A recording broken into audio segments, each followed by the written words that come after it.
세상에는 좋은 사람도 많이 있지만 참 나쁜 사람도 많이 있습니다. 살다 보면 진짜 악한 자들도 있습니다. 사회적으로 악을 행하는 자들도 있지만 개인적으로 악하게 구는 사람도 있죠. 우연히 만난 사람에게 악을 행하기도 하고 어떤 사람은 의도적으로 접근해서 악을 행하기도 합니다. 이런 사람들 어떻게 해야 됩니까? 대적을 해야 됩니까? 버려둬야 됩니까? 그런 자들이 악하게 굴 때 대적하지 않는 것은요, 꼭 잘한 것 같지만은 않다 하는 생각이 들 때가 있습니다. 대적하지 않는 것은 잘못된 신호를 줄 수도 있고요, 참지 않니 너무 힘들기도 하고요. 힘든 것도 힘든 것이지만 이렇게 넘어가면 또다시 악하게 굴 것만 같기도 합니다. 실제로 그럴 수 있어요. 악한 자들을 악하게 굴 때 참아주고 넘어가면 또다시 악하게 굴 수가 있거든요. 어떻게 해야 되죠? 예수님은 악한 자들에 대해서 이렇게 말씀을 하십니다. 나는 너희에게 이르노니 악한 자를 대적하지 말라. 개인적으로 하시는 말씀이에요. 대단히 직접적으로 말씀하십니다. 나는 너희에게 이르는데 너희에게 가르치는데 악한 자를 대적하지 마라. 하나님 말씀입니다. 어떻게 됩니까? 우리 생각과 다를 수 있어요. 순종을 해야 되겠습니까? 어떻게 해야 되지요? 막상 그런 일을 당하면요, 굉장히 억울할 겁니다. 분하고 화가 치밀어 올라서 참기 힘들 거예요. 그런데 예수님은 말씀하십니다. 악한 자를 대적하지 마라. 여러분, 그렇게 하시겠습니까? 그렇게 해보시겠습니까? 아멘입니까? 어찌 아멘 안 하십니까? 우리 생각과 너무 다른 거죠. 나는 그러고 싶지 않은데 예수님은 그렇게 하라고 하시는 것이죠. 하지만 기억해야 됩니다. 하나님께서는 우리에게 원수를 갚는 권한을 주지 않으셨습니다. 개인적으로 보복하는 권리를 주지 않으셨어요. 나는 억울하지만 그 억울한 것도 맡기고 보복하지 말라고 그러셨어요. 심판하는 것도 하나님이 하시지 너희가 할 일이 아니라고 말씀하신 거예요. 기억하십시오. 그러므로 우리가 그리스도인이라면 억울하지만 보복하려고 할 것이 아니라 하나님께 맡길 줄을 알아야 되는 거예요. 그게 믿음입니다. 그럴 줄 아는 것이 믿음이 있는 거예요. 믿음 있는 사람이고 믿음 있는 사람은 그렇게 사는 거예요. 우리가 믿음으로 살기를 바랍니다. 하나님이 역사하세요. 하나님이 살아계십니다. 보십시오. 하나님이 정말로 살아계세요. 하나님이 역사하십니다. 하나님이 살아계신 것을 믿으시고 맡기시기를 주의 이름으로 축원합니다. 예수님께서는 악한 자를 대적하지 않는 것의 그 예로 4가지를 지시하셨어요. 그 첫 번째는 누구든지 내 오른편 뺨을 치거든 왼편도 돌려대라 그랬습니다. 오른편을 맞았다는 것은 약한 쪽으로 맞은 겁니다. 왼손으로 맞은 거예요. 왼편도 돌려대라는 것은 더 세게 맞을 수 있다는 거예요. 그래서 문자적으로 갖다 대라는 뜻이었습니까? 아니죠. 그러다가 더 맞을 수 있다고 그랬었죠. 왼편을 돌려대라는 것은 무슨 뜻이라고 했던가요? 보복하려고 하지 말라는 거예요. 한 대 맞았다고 자꾸 보복하려고 하지 마라. 오늘부터는 2번째 이해입니다. 2번째부터 마지막 4번째 이해까지 선고하겠습니다. 2번째 이해는 본문 40절인데 40절 함께 봉독하겠습니다. 또 너를 송사하여 속옷을 가지고자 하는 자에게 겉옷까지 가지게 하며 아멘. 너의 속옷을 가지려고 소송을 하는 자에게 겉옷까지 가지게 하라. 그 사람은 나쁜 사람이죠. 이 소송을 제기한 사람은 악한 자예요. 악한 자가 속옷을 빼앗겼다고 소송을 제기한 겁니다. 그런 경우에 겉옷까지 가지게 하라 그런 뜻이거든요. 내가 무엇을 잘못한 것도 아닙니다. 무슨 피해를 준 것도 아니에요. 아무런 잘못이 없어요. 근데 그 나쁜 놈이 내가 뺏겠다고 덤벼든 거예요. 악한 자가 내 옷까지 속옷도 벗겨가겠다고 덤벼든 거예요. 근데 그런 자에 대해서 겉옷까지 벗어줘라는 겁니다. 무슨 뜻일까요?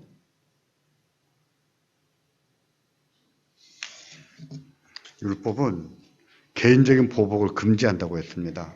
대신 하나님께서는 하나님 백성들 사이에서 일어나는 민사, 형사의 문제는 법정에서 처리하게 하셨어요. 재판을 통해서 처리하게 하셨습니다. 그래서 성경을 보면 마을마다 마을 입구에 재판정이 섰습니다. 재판은 항상 마을 입구에 열렸어요. 모든 마을에 다 있어요.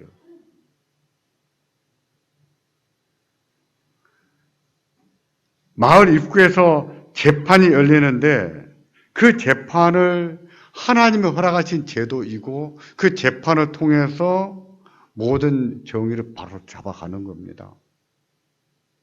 그러면 재판은 부정적인 것입니까? 긍정적인 것입니까? 긍정적인 것이지요. 긍정적인 거예요. 재판이 하나님 말씀대로 진행이 된다면 재판을 통해서 정의를 구현할 수 있습니다. 악한 자를 벌할 수 있고 약한 자와 억울한 자를 보호할 수 있죠. 그런 이유로 하나님의 의를 잘 드러내는 것 중에 하나가 재판이에요. 하나님의 정의로우심, 하나님의 사랑, 하나님의 공의 이런 것을 잘 드러낼 수 있는 것이 재판이라는 것이죠. 재판은 부정적인 방책이 아닙니다. 동일한 이유로 하나님께서는 재판의 직무를 수행하는 자들에게 눈은 눈으로, 이는 이라고는 말씀을 해주셨어요. 그것은 재판을 통해서 선악을 가르되 죄에 비해서 너무 적은 형량을 부과한다든지 죄를 졌다고 해서 지나치게 많은 형량을 부과해서도 안 된다는 뜻이라고 했습니다. 악한 자를 벌하되 그들도 가혹한 처벌로부터, 지나치게 가혹한 처벌로부터 보호를 받아야 된다는 뜻입니다. 악한 자지만, 죄를 졌지만, 나쁜 놈이지만 그렇다고 해서 가혹하게 처벌해서는 안 된다는 거예요. 참 고상한 취지입니다. 이게 하나님의 정의가 무엇인지를 알게 하는 것이고 하나님의 사랑이 무엇인지를 알게 하는 겁니다. 다시 말해서 하나님의 정의가 의인들에게만 나타나서는 안 되고 하나님의 정의는 악인들에게도 나타나야 된다는 거예요. 하나님의 정의와 사랑이 의인들만 받아 누릴 일이 아니라 누구도요? 악인들도 받아 누려야 된다는 뜻입니다.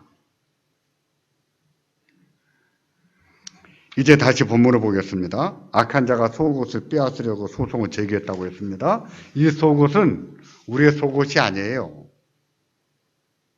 이 속옷은 유대인들이 말할 때 속옷인데 유대인들은 남자나 여자나 원피스로 된 통짜 옷을 입었습니다. 치마를 입었어요. 우리가 흔히 말하는 원피스 치마 그런 거예요. 이게 속옷이에요. 겉옷은 두루마리처럼 긴 헝겊을 몸에 이렇게 두르거나 팔에 감고 다니는 옷을 말합니다. 밤에는 이불로 덮고도 자고요. 이게 겉옷이에요. 우리 한복이 예를 들자면은 치마 저고리는 속옷이지요. 두루마기가 겉옷이지요. 요즘 사람들은 그냥 치마 저고리 입고 다닙니다만은 본래 정장을 하게 되면 두루마기까지 입어야 정장이지요. 유대 사회에서 이 겉옷이라고 하는 것은요, 누구나 갖지는 못했습니다. 비교적 여유가 있는 사람들.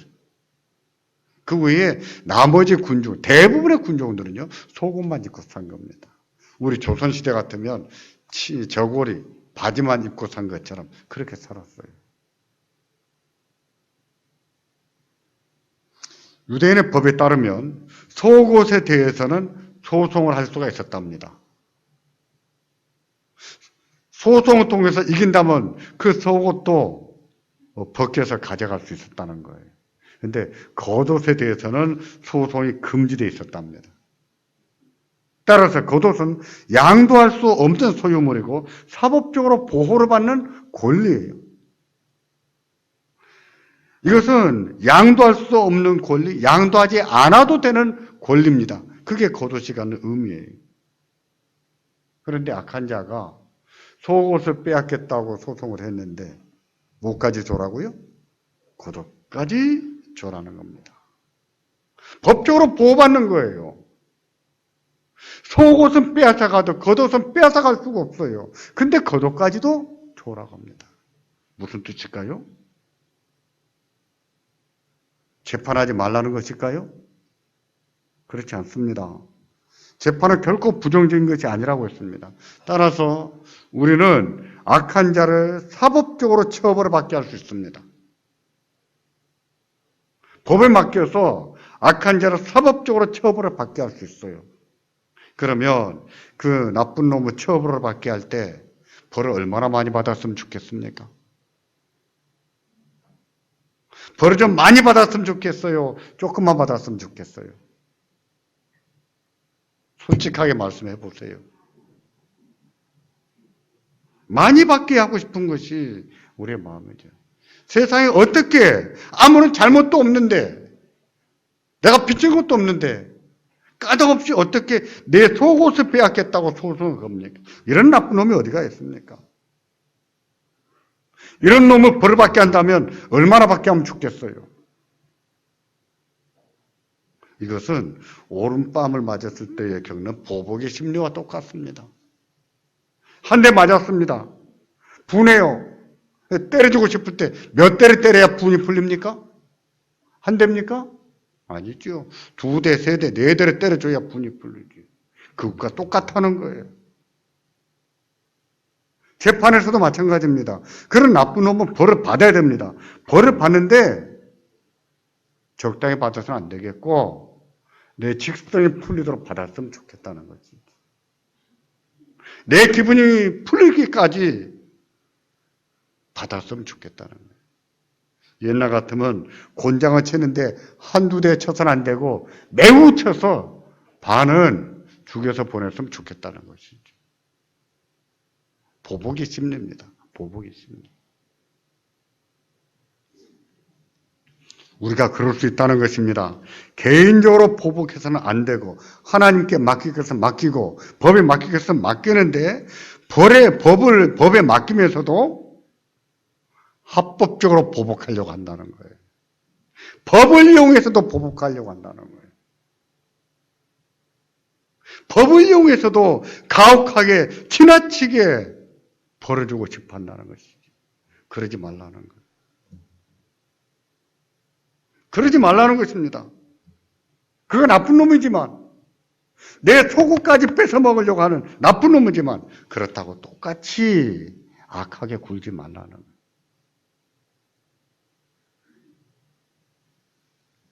겉옷은 포기할 수 없는 권리라고 했습니다. 양도하지 않아도 되는 권리라고 했습니다. 그럼에도 겉옷까지 주라고 하신 것은 사법적인 권리를 이용해서 가혹하게 보복하지 말라는 뜻이라고 했습니다. 뿐만 아니라 포기할 수 없는 권리, 양도하지 않아도 되는 권리지만 그것마저도 포기하라는 것은 포기하더라도 하나님의 정의를 나타내라는 거예요. 하나님의 정의가 무엇인지, 하나님의 사랑이 어떤 것인지 나타내라.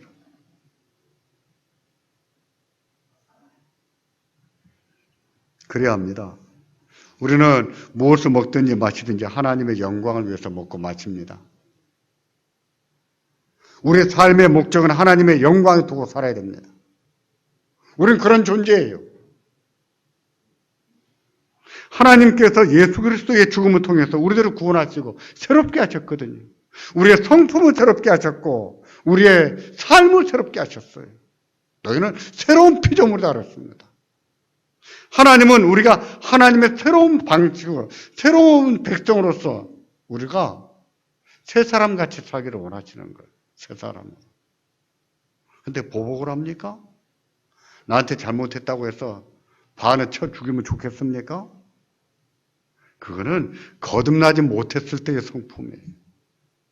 구원받지 못했을 때 우리의 성품이에요. 거듭난 자들은 그렇게 살 수가 없다는 것이지요. 하나님의 의와 하나님의 사랑을 드러내는 방식으로 살아야 되는데 심지어 악한 자들에게도 하나님의 의와 사랑을 나타내야 된다는 겁니다. 그러므로 합법적으로 그들에게 벌을 준다고 해도 우리가 그 합법적인 것을 통해서도 적어도 하나님의 의와 사랑을 드러내는 방식으로 해야 된다는 것입니다. 그런데 가혹하면 되겠습니까? 내 직성 풀겠다고 지나치면 되겠어요? 그런 식으로 해서는 하나님의 의를 드러내지를 못합니다. 우리 하나님이 어떤 분이십니까? 저 찬란한 햇빛을 의인들에게만 주십니까? 아니요. 악인들에게도 주십니다. 메마른 대지에 담배를 주실 때에 의인들에게만 주십니까? 아니요. 악인들에게도 주세요. 악인들에게도 햇빛을 주시고 악인들에게도 담배를 주세요. 하나님의 의로우심과 하나님의 사랑을 의인들에게만 주시는 것이 아니라 악인들에게도 주시는 거예요. 그러므로 그렇게 해야 됩니다. 하나님의 의와 사랑을 착하고 의인들에게만 베풀려고 할 것이 아니라 악인들에게도 베풀고 살아야 되는 거예요. 우리가 그런 존재입니다. 그렇게 살아야 될 사람이에요. 그런 사람으로 하나님이 우리들을 거듭나게 하신 거예요. 거듭난 사람이에요. 우리가 우리의 성품과 우리의 삶을 통해서 하나님의 의를 잘 드러낼 수 있기를 바랍니다. 의인들에게만 아닙니다. 악인들에게도 하나님의 의와 사랑을 잘 나타내며 살기를 주의 이름으로 축원합니다. 세 번째입니다. 세 번째 예는 본문 5장 41절이에요. 41절을 보시면 또 누구든지 너로 억지로 오리를 가게 하거든 그 사람과 심리를 동행하고 어떤 사람이 여러분에게 한 오리면 2kg입니다. 2kg만 더 가자 하면 심리도 가져라 이 뜻이에요. 근데 그 사람이 어떤 사람이냐면 악한 거예요. 나쁜 사람. 가고 싶을까요? 본래 이것의 의미는요, 공권력이 부당한 요구한 것에 대해서 우리가 어떤 태도를 가져야 되는가를 말씀하는 거예요. 정부가 임금도 주지 않으면서 노동을 부과할 때 어떻게 해야 되는가를 말씀하는 겁니다. 로마 정부가 그랬거든요. 로마 정부가 군수물자를 수송하거나 도로 건설할 때는 항상 강제 부역을 명했어요. 그런 명령권이 있었습니다. 법이 그랬거든요. 특별히 전쟁 중에 군수물자를 수송할 때는요, 의무적으로 오리 2km는 전부 다 군수물자를 수송하게 돼 있었어요. 그래서 오리가 나온 겁니다. 억지로 오리를 가게 하거든 몇 리를 가져오라고요? 10리를 가져와라. 이게 로마만의 문제였을까요? 우리는 안 그랬을까요? 어쩌면 기억하는 분도 계실 겁니다. 제가 어렸을 때에는 사이렌이 울렸어요. 시도 때도 없이 사이렌이 웅 하고 울리면은요, 집집마다 한 사람씩 바구니나 양푼을 들고 나가서 부역을 했습니다. 배급도 없었고 임금도 주지 않았어요. 이제 사이렌이 울리면 집집마다 한 사람이 바구니나 또 양푼을 들고 나가서 강제 부역을 했던 거예요. 누가 그걸 좋아했겠습니까? 밥을 주는 것도 아니고 배급이 나오는 것도 아닌데. 특히 유대인들은 로마 정부를 싫어했습니다. 반감이 싫어했어요. 많았어요. 그런 로마 정부가 강제 노동 부여합니다. 좋아했겠습니까? 좋아할 리가 없었지요. 예수님께서는 바로 그것을 염두에 두고 말씀하신 거예요. 바로 그것을 염두에 두시고 너를 억지로 오리를 가게 하거든 심리로 가져오라.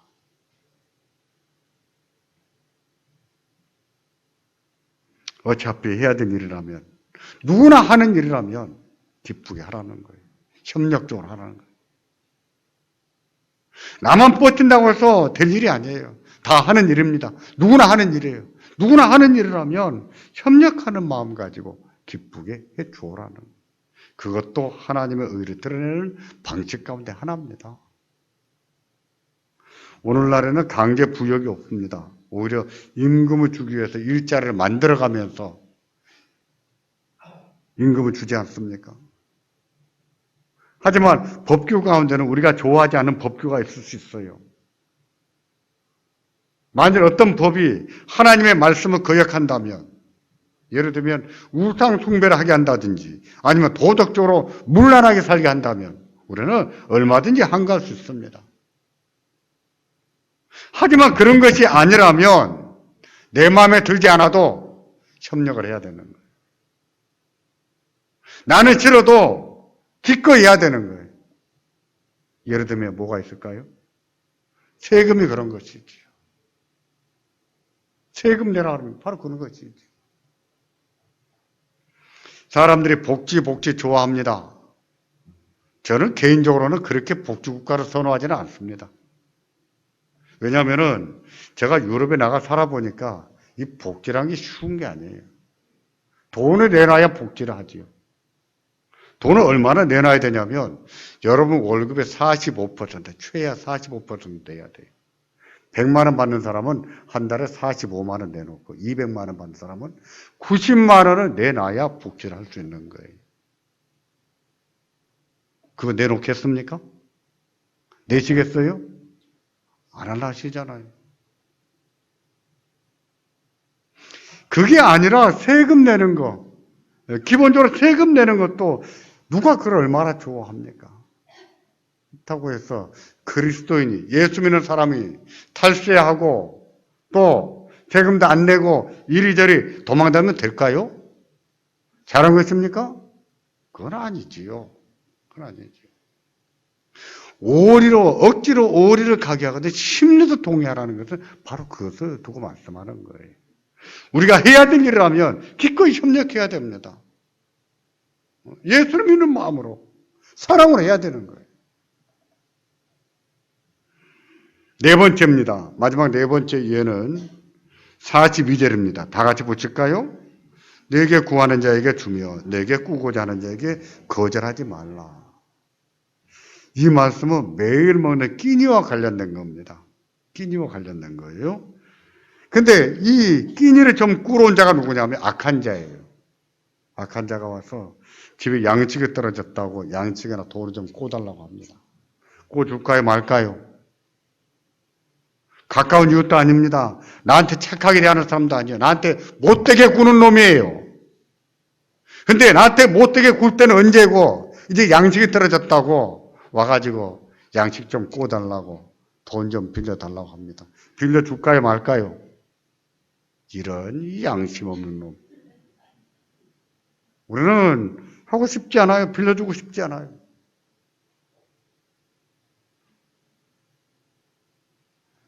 그 사람이 여러분의 이웃이라면 어떻게 하겠습니까?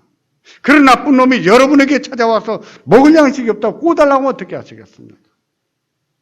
구워주겠습니까? 안 주겠습니까? 구워줘야지요. 구워줘야지요. 인간은 밉지만 나한테 못되게 군 거 생각하면 하고 싶지 않지만 구워줘야지요. 굶어 죽게 생겼는데 구워줘야지. 그걸 통해서 하나님의 의로우심과 하나님의 사랑을 나타내는 겁니다. 누구에게도? 악한 자에게도. 우리는 의인들에게, 착한 사람에게, 나한테 잘해준 사람에게만 하나님의 의와 사랑을 나타내고 싶지만, 반대로 나쁜 놈들에게는 하나님의 의가 아니라 천벌을 받으면 좋겠지만 그것은 안 된다는 거지. 그 일은 하나님이 하실 일이고, 우리가 할 수 있는 일은 무엇인가? 하나님의 의와 사랑을 나타내는 거예요. 악인들에게도.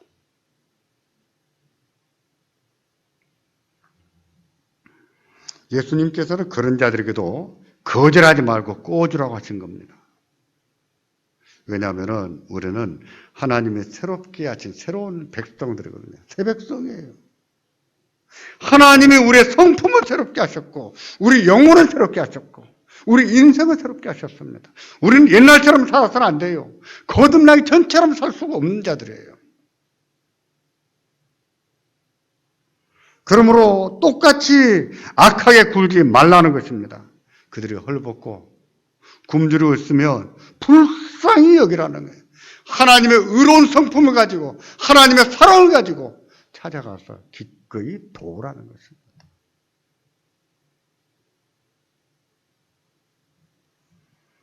우리는 그렇게 함으로 우리가 하나님 백성이라는 사실을 증명해 보일 수 있는 것이지. 우리 하나님이 어떤 분이신가를 나타낼 수 있는 거예요. 이 말씀은 성도 간에 큰 돈을 빌려주고 이자놀이 하는 것을 허용하는 것이 아닙니다. 조심해야 됩니다. 성경은 열심히 일하고 살 것을 권장하지 이자놀이, 부동산 투기와 같은 불로소득을 가르치지 않습니다. 특히 고리대금, 이것은 큰 죄로 여깁니다. 그러므로 꾸는 사람도 자기 가족의 생존과 관련된 최소한의 비용만 꿔야 되는 거예요. 꾸어주는 사람도요, 이자놀이 하지 말고 예수님의 사랑으로 꾸어줘야 되는 거예요.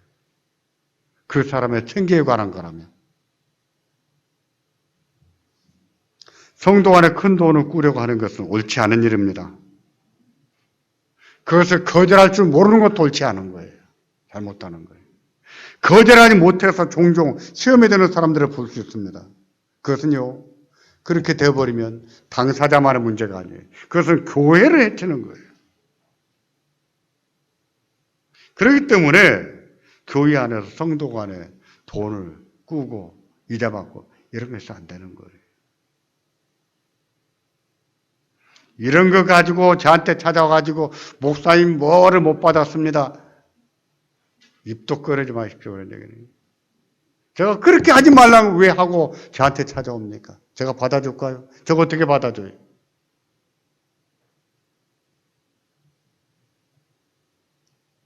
하지만 생계에 위협을 당한다며 끼니를 위해서 꾸고자 한다면 그건 거짓은 안 돼요. 아무리 악한 자라도. 예수님께서 이 말씀을 하신 것은요, 사람은 욕심이 너무 많기 때문에 하신 말씀이고 너무 자기중심적인 생각이 많기 때문이에요. 이웃에 대한 배려, 악한 자에 대한 배려가 조금도 없기 때문입니다. 더욱이 악한 자에게라면 명분이 있어요. 거절한 명분이 있습니다. 저런 나쁜 놈한테 왜 빌려줍니까? 마음을 닫아버릴 수 있어요. 하지만 그것은 거절할 이유가 못 된다는 겁니다. 우리는 날마다 죄를 짓고 살아도 날마다 은혜를 받고 삽니다. 우리가 죄 지은 것 생각하면 굶어 죽어도 싸요. 근데도 하나님이 살려주시고 먹을 것을 주시고 입을 것을 주시고 하나님이 채워주십니다. 하나님 앞에서 은혜 받고 사는 것을 생각하고 악한 자들이 끼니를 위해서 꾸고자 한다면 거절하지 말라는 거예요. 사람은 마음을 닫기가 참 쉽습니다. 마음은 자동문이에요. 너무나 쉽게 닫지. 근데 이 문은 열릴 때는 자동문이 아니에요. 마음을 열기는 너무 힘듭니다. 특히 악한 자에게 마음을 연다는 것은 너무너무 힘든 거예요. 하지만 성령 하나님이 우리 안에서 우리들을 도전하십니다. 은혜를 주세요. 마음을 열도록. 악한 자들에게도 마음을 열도록 은혜를 주세요. 그때에 그 성령의 음성을 거절하시면 안 됩니다. 그 하나님의 은혜를 거부하면 안 돼요. 하나님께서 그 은혜로운 마음을 주실 때 그 마음에, 그 음성에 순종하시기 바랍니다. 하나님이 역사하세요. 살아계신 하나님. 우리가 왜 이렇게 살아야 됩니까? 하나님이 살아계시기 때문에. 우리가 왜 이렇게 살아야 됩니까? 하나님이 날마다 은혜를 주시기 때문에. 우리가 왜 이렇게 살아야 됩니까? 우리가 하나님의 새로운 백성이기 때문입니다. 새 백성이기 때문에. 우리는 힘들지만 하나님 말씀대로 살다 보면 우리 하나님이 이렇게 살아계신다는 것을 여러분에게 나타내실 겁니다. 그 은혜를 날마다 누리고 사는 우리 모두가 되기를 주의 이름으로 축원합니다. 기도하겠습니다.